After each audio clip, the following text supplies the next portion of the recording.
曾经以为我的家是一张张的票根，撕开以后展开旅程，寻找另外一个陌生。这样经过多少年，这样孤独多少天，终于又回到了起点。到现在我才发现，哦，路过的人我早已忘记，经过的事已随风而去，激动的心已渐渐平息，疲惫的我是否永远和你相遇？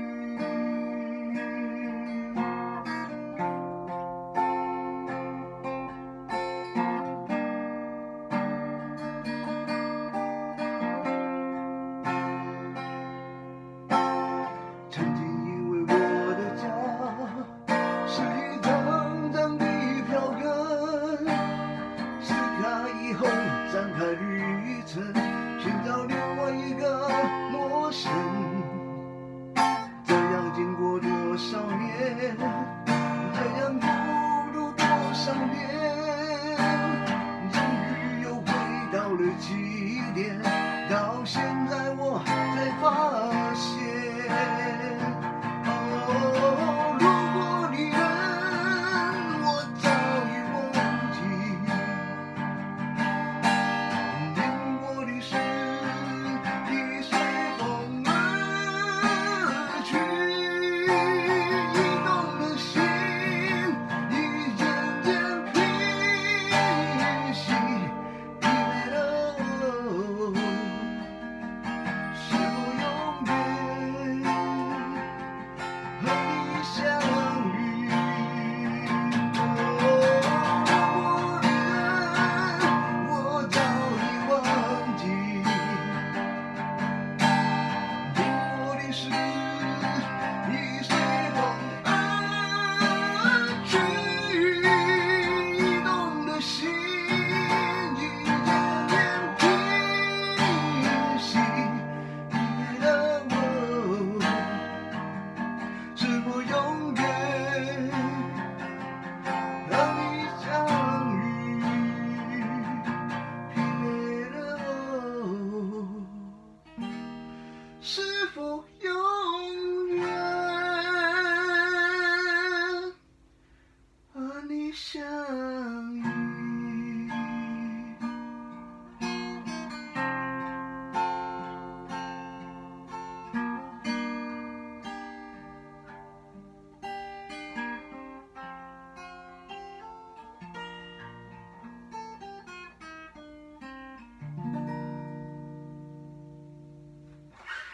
？And welcome back to Music Monday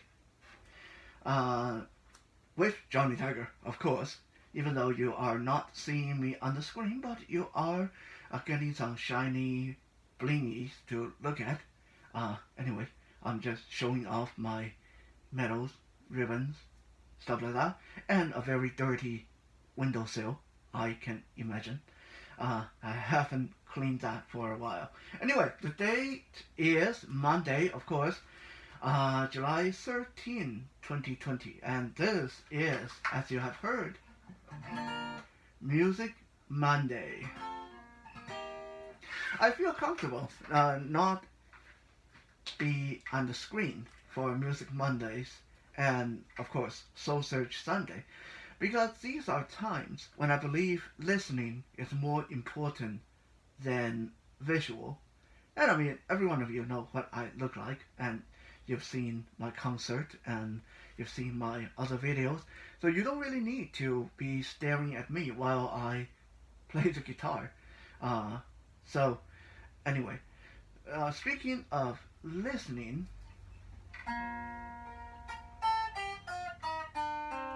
that is basically what I want to address today in our little video and music. You see, to me, there's two kinds of singers. I mean, of course, there are some people that just can't be classified as singers. Uh, I won't get into it, but let's just say there are some styles of music that I personally don't consider that to be even singing. But anyway, that's just my personal preferences, and I'm not going to go too deep into that because I don't want to offend someone else by criticizing their preference in music. But for me, there's two types of singers. A very, very well trained one, and a very, very spiritual one. And when I say spiritual, I don't mean like gospel songs or religion songs. I mean their spirits are in whatever they are singing. And it's a rare thing when you can find a very well trained one that is also very spiritual. There are many singers out there. I personally worked with quite a few in the past. They're trained at a young age. They know all the notes and beats and pauses. They can give me jargons up the wazoo, wherever wazoo is. They know all the right languages in music. They know all the theories. They know all the composers. They know all the vibratos and different techniques and stuff like that. But if you pay attention to those people, you will notice that quite often, no matter what they sing, they'll sound the same. They sound good as long as they sing in whatever they're trained in. For example, if someone is trained in classical music, they'll sound great when they sing classical. But suddenly when you get them over to singing country songs, they sound totally weird. And then if you get them over to singing heavy metal, then suddenly they can't do it. They don't have that in them. And so why is that? Why is it that some people who are really well trained have problems doing that, and yet you will have some people who are not trained? I myself, as some of you who watched the past videos will remember, I did not have any formal guitar training. I did not have any formal vocal training. Maybe the only formal training I've had was on the piano. And even that, I only went up to level 4, and then I quit because I got tired of playing the scales and writing the exams and stuff like that. I rather play my own stuff.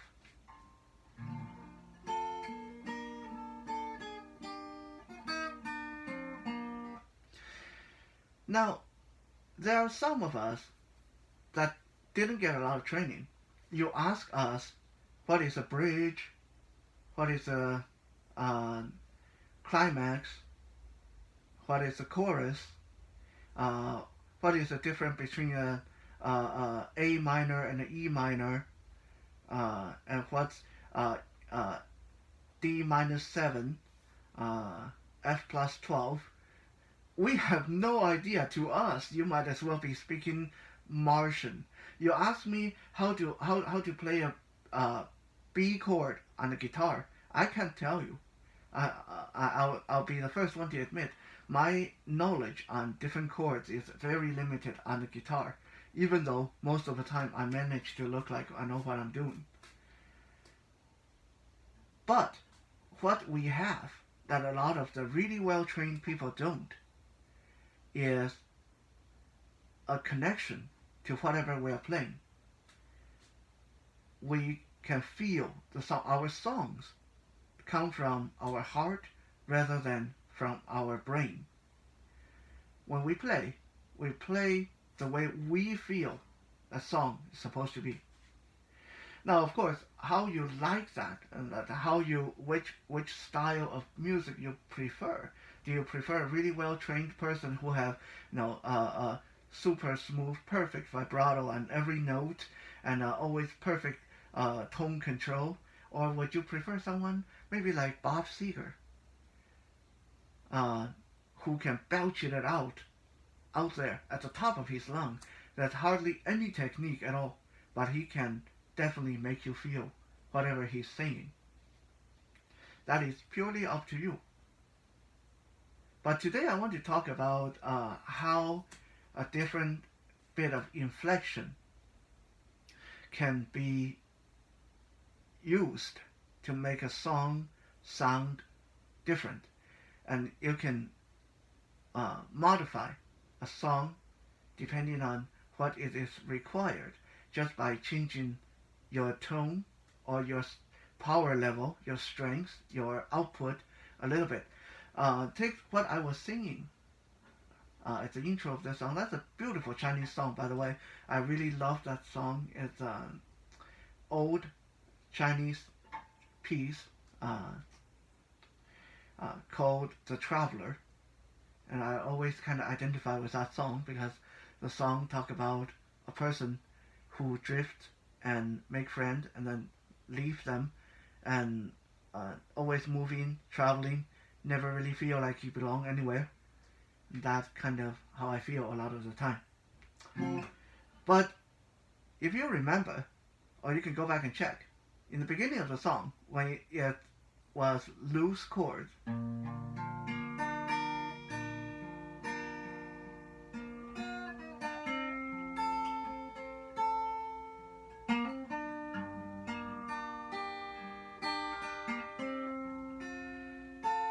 here I want it soft. 曾经以为我的家是一张张的票根，撕开以后展开旅程，寻找另外一个陌生。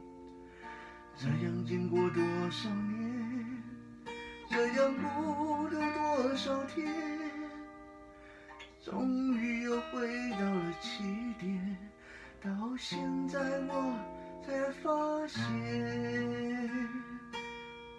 Okay, so because it's soft, it's all loose chord. We are going for the feeling of a person who is thinking, a person who is contemplating, a person who may be feeling kind of sad and not really sure of him or herself. That's the kind of feeling we're going for here. So we want to use a softer inflection, softer pronunciation to come out with our lips slightly pursed, and we want to control that output to be very soft, very quiet. Of course, we don't want to go too quiet, otherwise people can't hear us. But then we get into the second verse when we see the other side of the traveler, the freedom, the wildness of the ability to be independent and to be able to travel anywhere he or she want to go. Then we change our inflection. Even though it is exactly the same song, we are using exactly the same tone, same notes. We are changing our inflection and changing the complete feel of the song.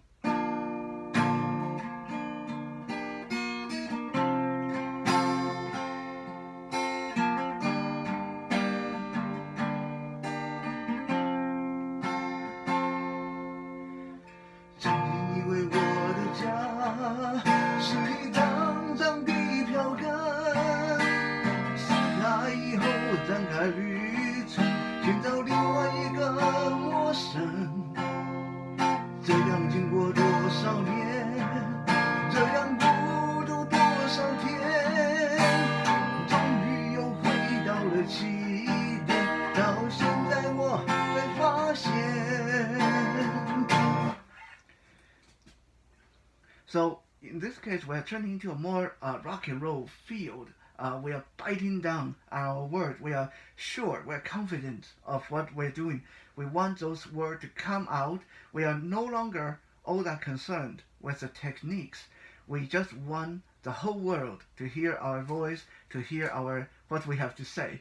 Uh, that is how you get a song to turn from just being a song into being a story, being a complete drama, being a theater, being art, rather than just a song. Um, a lot of folk songs, a lot of country songs are problematic in that they set one tone in the beginning of the song and they use that same inflection for the entire song. Songs such as Lemon Tree, which we did before.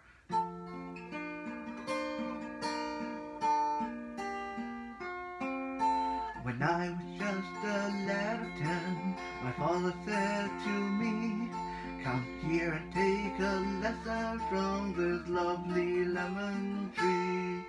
Don't put your faith in love, my boy," my father said to me. "I fear you find that love is like a lovely lemon tree." And you pretty much go like that the entire song. You don't really change things up at all. Those songs are really easy to do. This is why this style of songs are very popular, because you don't need to have a very good connection with a song to be good at them. Anyone can sing them, no matter if they're trained or they're not trained, no matter if they're spiritual or not spiritual, no matter if they have any kind of technique. Anyone can sing the song. This is why they do this kind of songs at summer camp, at campsite for children. It's easy for children to learn. So, with that, I'm going to play you one more song, and you can listen in, and I'm going to break down the song and into what is required when, and then I'll bid you guys farewell. We'll be back again tomorrow for Tactical Tuesday, and yeah, let me play you this song, and then it's good night.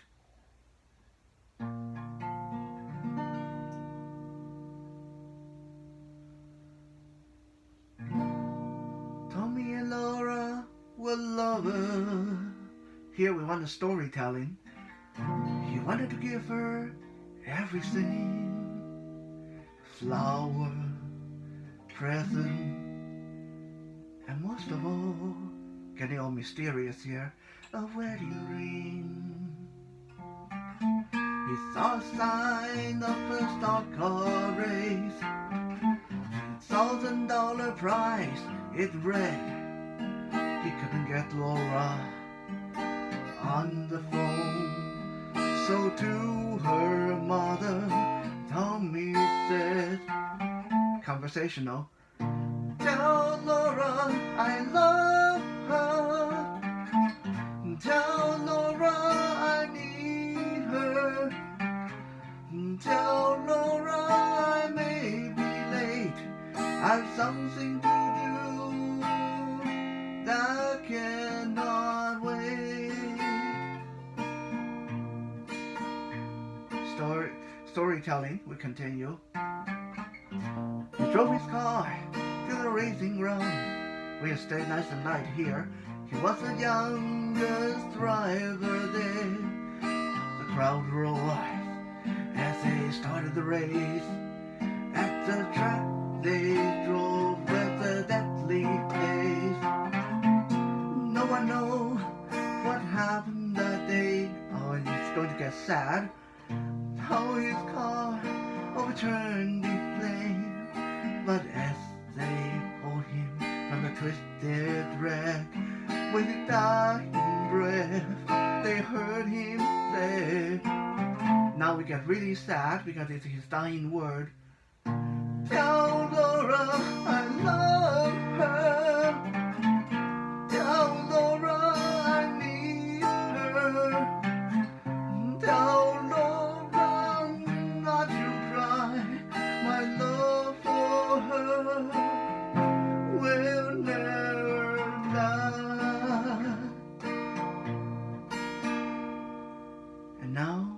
get to the really sad part. And in the chapel, Laura prayed for her Tommy who passed away. It was for Laura, he lived and died. Alone in the chapel, she can hear him cry. Tell Laura I love her. Tell Laura I need her. Tell Laura not to cry. My love for her will never die.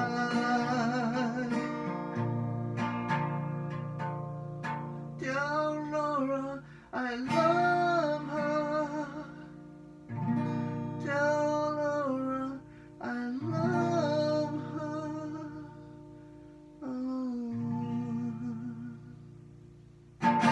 Of course, you don't always have to be that dramatic. I was exaggerating it a little bit just so you guys can tell what I'm talking about. And anyway, play around with having that spiritual connection with your song, and don't overdo it. Don't do just what I just did, and that's more for demonstration. Anyway, have some fun with your music. It's not always about techniques. It's not always about training. Have fun, and good night.